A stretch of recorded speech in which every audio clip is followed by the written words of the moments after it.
In this episode, we sit down with Claire Deschamps, Chief Marketing Officer at Assos, to explore her fascinating journey from consumer goods giant Unilever to the world of premium cycling apparel. A French marketing executive with a decade of experience in Rome and stints everywhere from Mexico to Switzerland, Claire brings a fresh outside perspective to the cycling industry. Claire shares how her early passion for visual design evolved into a career driving brand strategy for major consumer brands.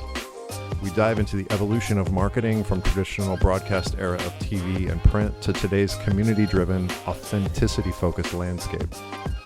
Throughout our conversation, Claire discusses Assos' strategy for building genuine connections with cyclists, emphasizing storytelling that comes from the community rather than the brand talking at consumers. She discusses how ambassadors, athletes, and everyday riders are becoming central voices to the brand narrative and why the pulsing heart of cycling events and community moments matter more than ever. This is the Business of Cycling podcast.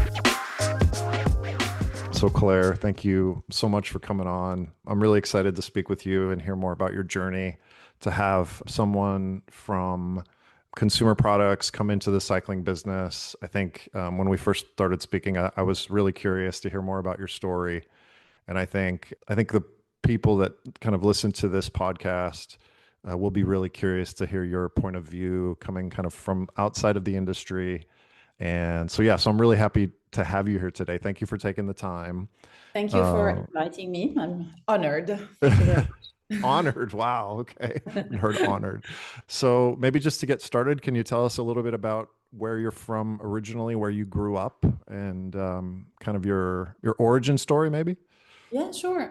Okay, so I'm Claire. I am French, as you will hear. And so, yes, I grew up in France in a small town called Fontainebleau. You might know about it because it has two things: a business school at the INSEAD, and it has also a big castle. And if you boulder, it has a very nice bouldering, actually. So this is where I grew up, very, quiet life, easy, very French. And I started to travel actually when I was already pretty young. I traveled around the world initially because I was doing a totally different field of business. I was working in the art history and art business. So that's a bit of a background that is a secret one. But then very soon after that, I moved to business and marketing, and I traveled again. So I lived in Mexico first, and then Italy, spent 10 years in Rome, and then moved back to France. And now recently, just a bit less than 3 years ago, I moved to Switzerland in beautiful Ticino to join Assos. So that's a very shortcut view of my path over the last few years. Where did you study in college? Or Yeah, what did you study, I guess? I studied business at the Sciences Po of Paris. And that's really where I did most of my studies. I also studied at the Sorbonne before that, but yeah, that was part of it. I went back to school a few years ago, but these were kind of short programs at the MIT and at Harvard in the US, and that were continuous education things which I'm a big fan of. I really trust in personal value and personal growth. So that's my background. So I'm a pure marketing person as it comes to academics, and that's the background of it. Why did you choose business? Like, what was it that drew you to that? Was it something that you had always kind of were curious about? You liked it? It's a bit of no, it's been a path. Originally speaking, I wanted really to be more in the design and visual production. And that didn't happen for many different reasons. That's how I ended up in the art business for quite a short period of time. But still, I traveled and did a few assignments like at the Guggenheim and National Gallery of Art in Washington, D.C. So that was, it looks like it's from a Jurassic area, but it's was in my first times. And then I moved. Then I went to business. For me, it was a very clear path of where the most exciting things happen, meaning you can really build a lot of exciting projects, always centered on brand and consumers. And so, yeah, that was my core area of interest.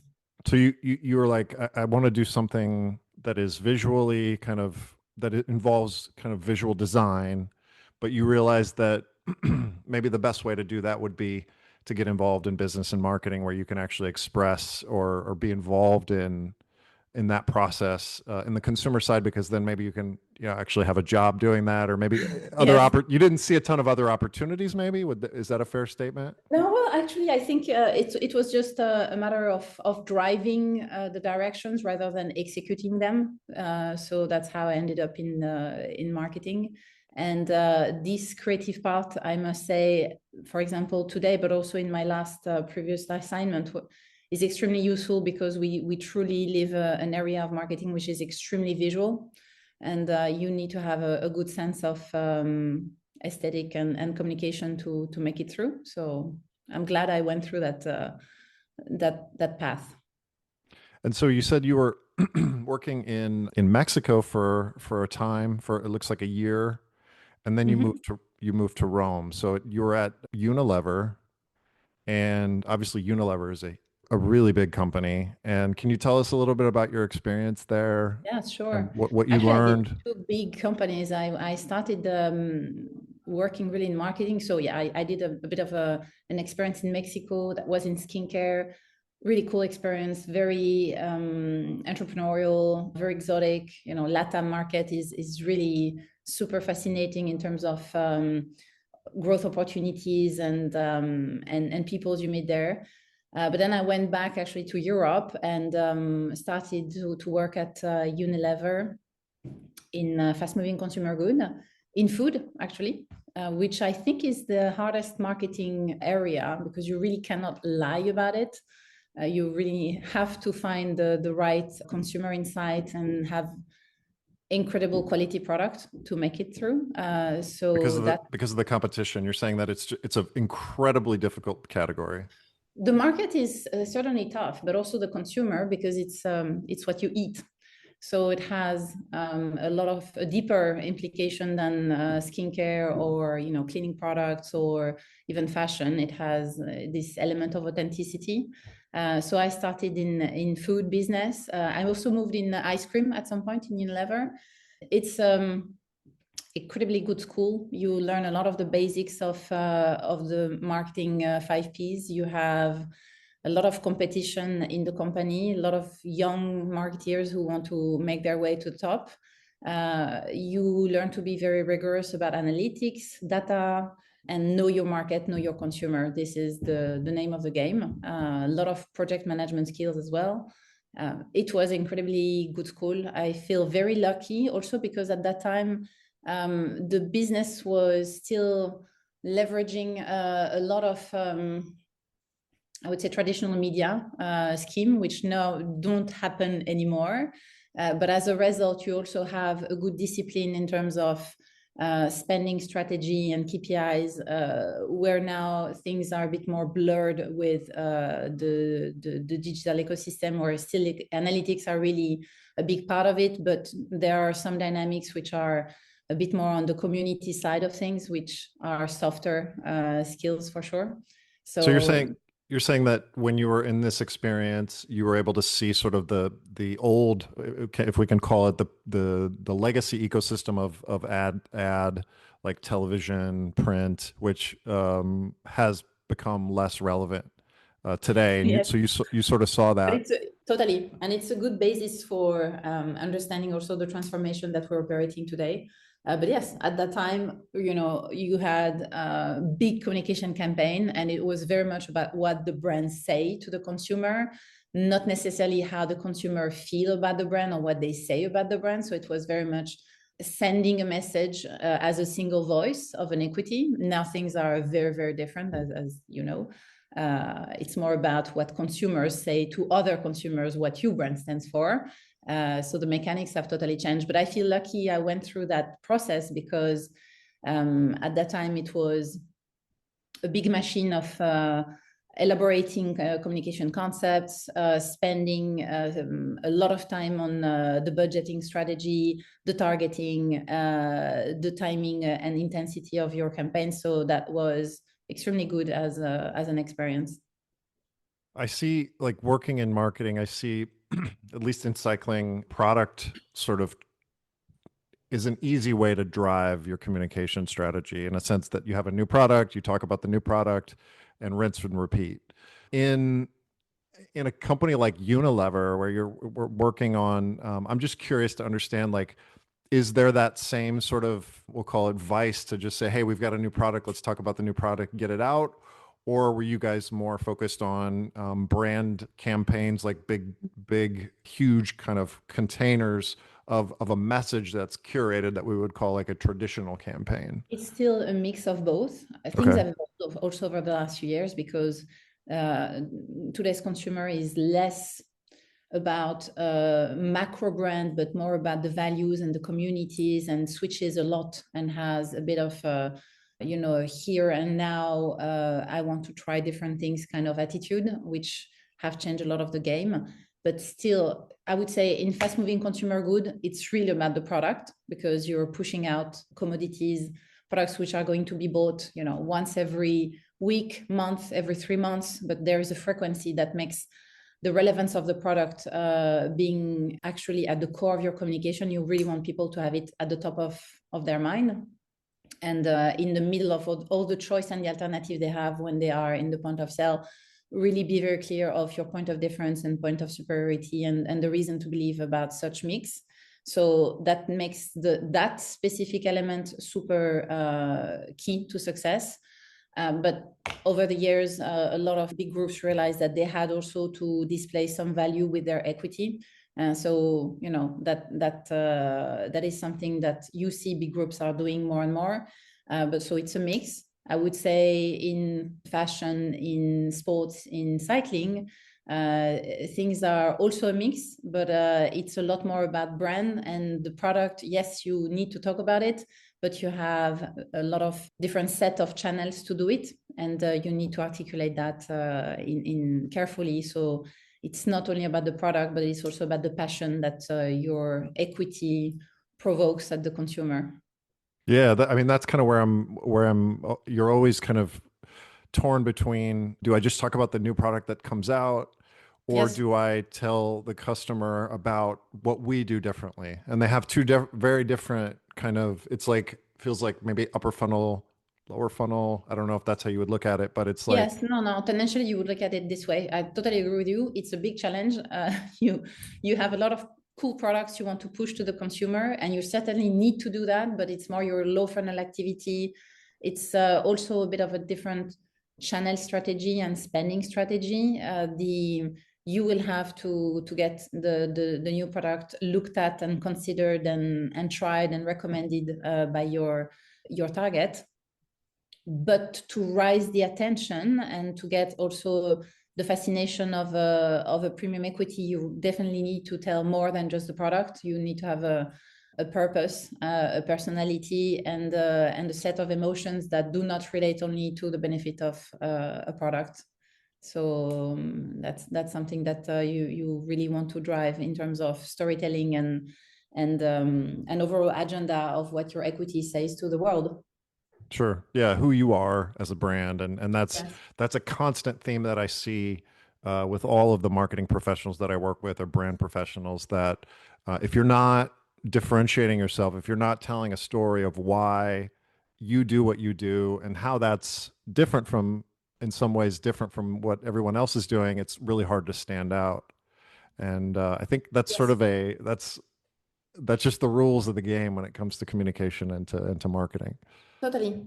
Yes, that's true. At the same time, I think clearly we really live a war for attention these days. So you have to interpret these messages in very different manners depending on the channel of communication that you pick. Sure. But as a result, the core messages that you want to pass along, they need to be articulated in many different narratives and ways of doing. So that adds quite a big complexity to that game. I think just to bring us back to the market of cycling, for me, a little bit of that background was very useful when I joined Assos, because we clearly saw the market was in, huge transformation. I mean, there's almost no need to say, but since COVID and even before COVID, you had a whole set of new joiners entering outdoor and sports and cycling. But what we felt and what we saw was, yes, market was growing, but market was also complexifying. You had the original core target group of technical performance cyclists, which are tendentially more men, a bit more on the older side of the spectrum, very much focused on the racing calendar. These were, the core target group and the original target group in many geographies, but we saw also the gravel phenomena with fascination for outdoor, for, a new lecture of endurance of the consumers. And then you had all these group of neo-cyclists, which joined the category with very different, I would say, consumption of the media, of, influencer, also of the category, looking at, being part of it, but with very different codes. So this is what we obviously saw, and we thought, okay, how can we really make our way through that market revolution and It's complex. and make the right decision for the brand, no? It's very complex, very complex. So going back to my background and what I had learned in the schools of Unilever and Colgate and so on, we went to get the foundations right. So we established a roadmap of data mining, of market data mining, with different entities of data search, some of them more digital based, some other consumer panel based, in one very much unique scope of getting to understand the consumer qualitatively and quantitatively. So who they are, how old they are, what do they buy, how much do they buy of it, what kind of media do they consume, who do they follow, what kind of car brand do they have, and so on and so forth. And that was a big investment as well, in terms of time and resources, but it really helped us to get a set of eye opener of what was really happening to the market, and where kind of Assos should navigate to get the best of what was happening in terms of transformation and growth of that same market. Sure. And just to give you a few examples of how much this kind of exercise is really fundamental and helps you to destroy some urban legends sometimes in organization. This group of core cyclists, which we kind of thought they were really, and they are absolutely relevant, but they were, a bit of the critical piece of our business. Actually, if you look at the market, they're only 1/3 of it, approximately. Of the enthusiasts. Of the enthusiastic cyclists, yes. 1/3 of them are these, kind of super geek, fanatic cyclists. Sure. Okay, I think you know the one I'm talking about. That's the one everybody's chasing. That's the one everybody's chasing. Rightly so. It is where, cycling success was born and is still there. So you cannot avoid this target group, but it's only a part of the market. Women, which are relatively new and still side considered in cycling, they are actually more than 30% of the active cyclist population in most of the geographies. And in some geographies, it's even more, like Asia, for example. And out of the whole serious cyclist market, 20 to 25% of the population started less than 5 years ago. So these are the neo-cyclist ones, the ones which are getting up to speed with, cycling, getting their, knowledge about the bike and the apparel and about the, the sports part of, racing calendar. And so it's still 25% of the market, which is still relatively young in the category. So you can, once you have these data, and we had many more, disclose them all, but once you have this market data, you can understand better what a brand like Assos can do to kind of pivot its core value to the market. And so that was a big exercise that we've done. And I feel my background was, a big why we've put these foundations to the organization and the marketing team in particular, to make sure we could roadmap then the work of evolution of the brand we've been bringing for the past 2 to 3 years to the market. Yeah, that's amazing. So you were able to bring, definitely, as an industry outsider, you're able to bring this information, this experience, and to really kind of map out kind of what the brand had in front of it to work with. In terms of how do you approach then, obviously you come in and you are helping the brand navigate where to go, where the opportunities are, how best to serve the market. How do you approach the heritage of the brand in all of this? Like, how are you, because I know Assos is hugely important in terms of the history of the bib short. Totally. And so when you're mapping out these new initiatives, how do you approach heritage, and how does heritage come into play in all this? It is absolutely central. So the equity of Assos has an incredible legacy, 50 years next year, has incredible authentic story. Tony Meyer, the family behind the making of the product, is incredibly authentic, and authenticity is the new marketing these days. It's So that's value. what It's we a huge really want to value. protect. You can't Absolutely. make it. Like, you can't make that. Like, You it's, can't build that. You yeah. can't build that. But not only the authentic story, it's also all the values that are shaping the brand, which are so unique. So the Swissness, the fact it was really born from racing. Tony Meyer was working on the carbon fiber bag, and he had this idea of the Lycra shorts inspired from aerodynamic, and he handed that to the first athletes, and very quickly athletes came to him to get their shorts because the performance were showing, and it was immediate proof of concept. This element of story and born from racing as a brand is ultra central. You can only praise it and build from that. The obsession for quality as well, since day one, it's also something that makes the whole brand really so strong in a market where we know the core value of the category. So what the consumers are looking for is trustworthiness, quality, longevity, and then of course style on the saddle. So these make our equity absolutely well posed to go even further. Besides the brand image, I think the quality of the product, which I just mentioned, but also the innovative set of products that have been going through the pipeline years after years, is also something really special to Assos. So long story short, when I joined Assos, I felt a huge amount of responsibility to make it right.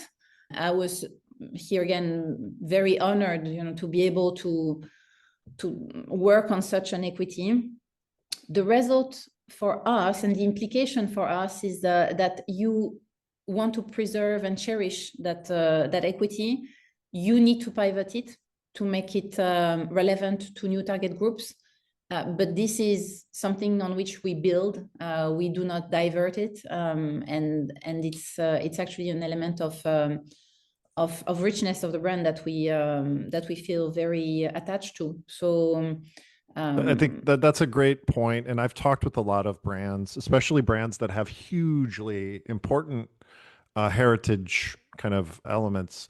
And sometimes I think brands kind of shy away from it in a way, because it makes, maybe because of, to have technology and innovation, it sort of is in conflict with heritage. But if you can just, it sounds like what we're saying is that to build on the most relevant elements of that heritage, and make sure that you're keeping that in mind, but that it doesn't necessarily put you kind of in a box. So no, totally. that's totally. And yeah, and no, I think you're totally right. The element for us, which was key to build on, is the core technology and performance aspect of the brand is absolutely one to protect, to cherish, to elevate. We wanted to make sure it would also translate into a desirable style. because we're talking about apparel to the target groups. So this is an element on which we've been working from a product, but also a communication perspective, because at the end of the day, you really understand nowadays, and given the target groups we're talking about, nobody wants to decide between performance and style. You want to have both.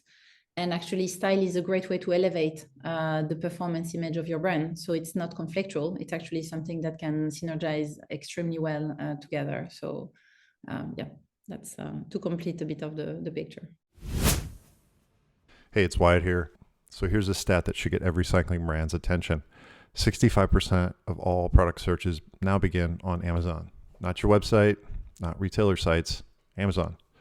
Here's a question for any brand managers or business owners listening. Do you know who's selling your brand products on Amazon right now? Chances are your distributors and dealers are already there. And if you're not actively managing that presence, you're losing control of pricing, brand story, and your customer experience. So my agency worked with cycling brands, and we help build and manage their Amazon presence, from listing optimization to driving sales, as well as Amazon advertising. We've helped brands increase their revenue by 50 to 70% in just the first year. So if you're interested, you can drop me an email at wyatt@velomedia.io. That's wyatt@velomedia.io. Now let's get back to the show. I have to ask you sort of not a controversial question, but hopefully you can be as candid as possible. What surprised you most about the cycling business? Many things. When you are pretty new to cycling business, you enter the family, you see the huge potential of it. You see how it has many untouched territories, levers of communications, of visibility, of community, and somehow it looks like a very high potential, high speed element to push. But the reality of it is it takes time. So it has a lot of secret codes, a lot of granularity, a lot of complexity, and you need to find your way through these considerations to make your moves without having a cycling faux pas. Which is what everyone is terrified about in the industry. So that was my biggest surprise. And I've learned a lot of lessons. I keep on learning them. But this is a fascinating part and a challenging part at the same time. Yes. It's not easy. It's not easy. It's not easy. And at the same time, it's funny to see how much it's codified and very, very small community. So you want to be extremely smart and careful on making your way through that. Sure, of course. I think one thing that I've noticed about cycling, the clothing market in particular, was how there was sort of a democratization of the cycling clothing market. And that's not necessarily a good thing, in my opinion, in a sense that like a lot of smaller brands emerged in the last 10 years, especially. And I know you guys are, have an incredible distribution network, which is, you can't substitute that. But I guess I'm just trying to understand if you could maybe explain a little more of how you guys try to emerge in such a crowded market, which is in the clothing market, like how you guys are focusing on being, continuing to be relevant. Yeah, I think I would cover it more from the product offer standpoint, maybe rather, distribution and commercial strategies we can also cover, but from a product offer, I think the idea is that we have extremely high standards of quality and performance, which are really, as you know, developed, tested, and continuously improved in one of the most demanding areas of cycling, so Switzerland, Ticino.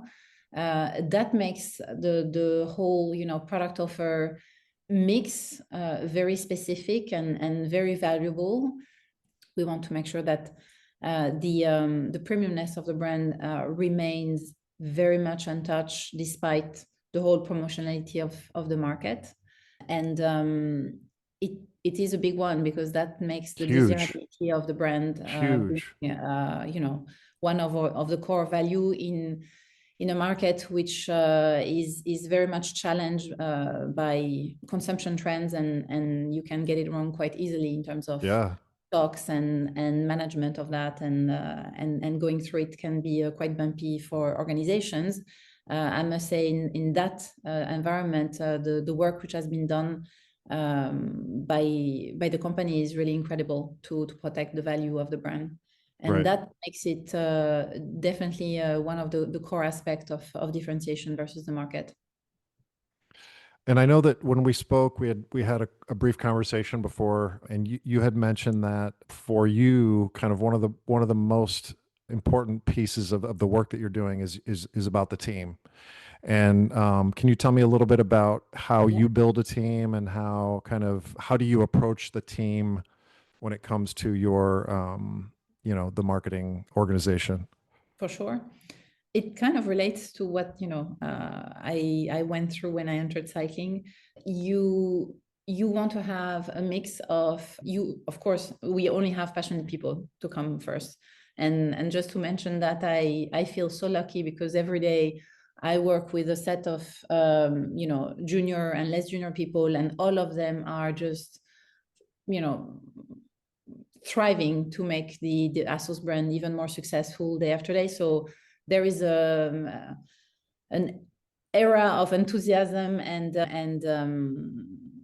energy in our team, which is incredible. So for that, I feel extremely lucky. I think overall cycling market drives this kind of profile. So that's a big plus That's because different. That's different from what you've seen in other organizations. it is for sure. It's a sport that does not leave you indifferent, and the people who are in the industry usually come from that cyclist background in a way or another, and they feel very strong connections to the community and the sport, and they have an element of pride and willingness to make it happen, which has a very colorful dimension versus other markets. So that's for sure a big plus, and this is incredible. I feel very lucky in that sense.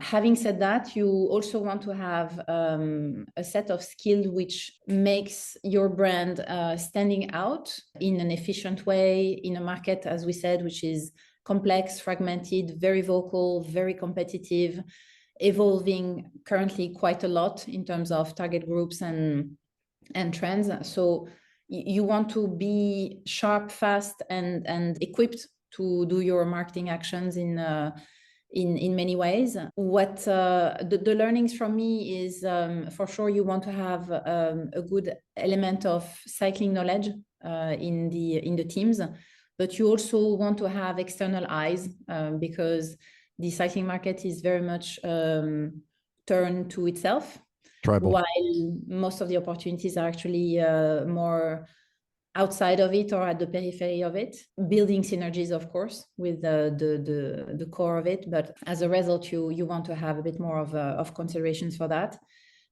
For us, there is a huge attention for content creation. We do almost everything in-house, and we are extremely vocal about the brand. And so you want to have talents which are able to have incredible storytelling capabilities, and also anticipate very much the media strategy that's behind it, and that's another element of consideration.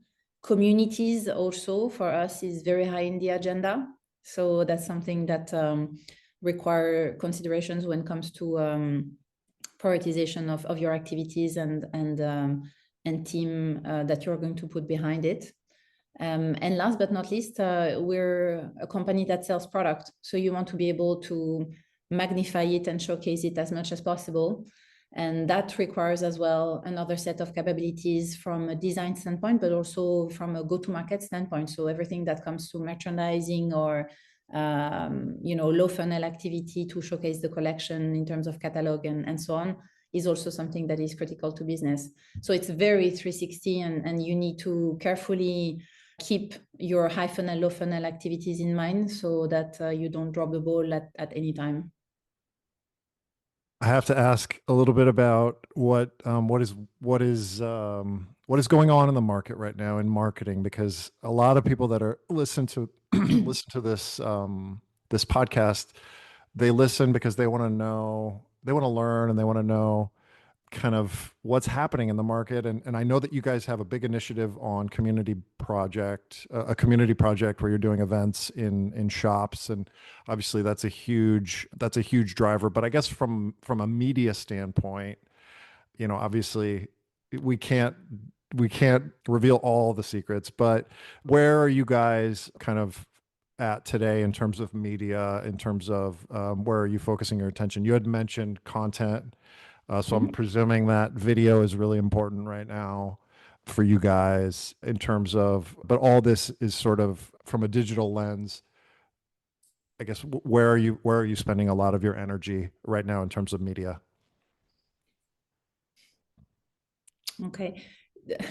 I'm trying to answer the question in the best way. Um, they're very different questions because one is the way you're going to tell the stories and how you're going to implement that. So the formats, the creative team, the creative partners, and how much, of quantities of that you want to put on the table on your marketing grid. And on this, we've been working through many considerations of storytelling, getting to a high level of emotional engagement with our community. So our benchmark internally is fire emoji. It's really what we want to get from people. We want them to feel, it's not us telling them about the brand, it's Yeah, how them great you are. reacting to Yeah. something. And this is really the It's way not we easy. it. It's It's not not easy. easy, and it No. changes the whole narrative strategies. You're talking about technicity, but you're talking about desirability at the same time. You are talking about products, but you will also talk about the athletes wearing the products. You talk about the brand, but you also talk about the community participating to the brand. So it's when you craft your stories, it's a big transformation, and you want to have the right level of elevation to build these narratives. It also means that somehow your community has to be part of it. So this is not a story that the brand says about itself. It's a story that most likely our community tells about the brand. The Assos owner, like people that are part of the Assos. Well, community for us has much larger meaning. Okay. So it's not Tell me only about that. people at Assos, but it also our ambassadors, the people working at Assos for sure, but also ambassadors, pro teams, athletes. We want them to be part of that brand story. This is the way we see community. We really get a strong relationship with our ambassadors and influencers joining the brand. They are participating to the voice of the brand, and we see them as very strategic voices of the brand. So that's why when you say about communication, how do we manage it? We try to think the narratives in a different way, but we totally include it 360 with the communication environment. So the community and the places which really need to be at the hotspots of cycling. So it relates to a calendar and agenda of cycling, which resonates a lot more from a consumer standpoint. So it sounds like you're saying, like, if you look at it from a very simple lens, it's not like you're saying, okay, let's go do a photo shoot of these products in this place because it'll look cool. You're saying where our brand is most expressed most honestly and most effectively is within the community of the people that are around our brand. For sure, this is what makes it vibrate the most. You will need the catalog stuff, and you Of will need course. to be excellent. So it's not something that is at the end of the value adding. It's really at the core of it. But to get the attention and the consideration, this upper part of community, cycling calendar, and stories you're going to tell about it with your brand is the central piece. I would say even more that in such environment, when at least at Assos, when we can mix the galaxies of cycling together, meaning the more traditional one with a bit more of the modern or the younger one, we love to be able to do that because that's where the whole world of cycling can come into one single passion, and it's very powerful. So we had a few examples of that over the past few years, and we try to keep on building it because it kind of translates very much what the brand is going through, as coming from a strong heritage of the past, but still being very relevant to new target groups. Yeah, and when you say like if our content can be driven by the community, um, like we said, that's the most relevant expression of the brand because that's when people are riding, they're having fun, they're experiencing, and all you have to do is document it at that point. Yes. Yes, this and much more. We also see a lot of athletes, ambassadors, which are ours or not, coming to us with cool projects. And every time this happens, we feel this is such a compliment to the hype of our brand because that's something that didn't happen a few years ago. And when we have opportunities to follow these projects, to build on them, to contribute to them, this is a thrill. This is very authentic story. Again, authenticity and advocacy. This is the new currency of communication. Cycling. Yeah, of communication, content. And you really want to have that as part of your agenda. So as you can see, while you get all your data clean, you organize your team, you try to have your roadmap established, then you realize the pulsing heart of cycling is in the event and the community, and you kind of need to embed that in your marketing program so that it makes it much more vivid and relevant and vibrant and visible to the public. Yeah, and those moments, like looking at it from a more strategic lens, it's like those are the most interesting moments. Yes, totally agree. No, Yeah. it is for sure. The rest is product and conversion, and voila, you have it. But Yeah, it's yeah, down, you have to it's measure it and down everything the like line. that. Once you've made the consideration and the awareness job, then you go to that part of the process. Wow. Well, this was amazing speaking with you today, Claire, about this. I really appreciate your time. It was really fun kind of diving into this. I think people are going to get a ton of value out of our conversation today. Before we go, if people want to kind of reach you, get a hold of you for anything, where's a good place that they can do that? Alors, LinkedIn for sure. This is where I am, and we're in Ticino. Anyone who wants to go cycling in a beautiful area is more than welcome.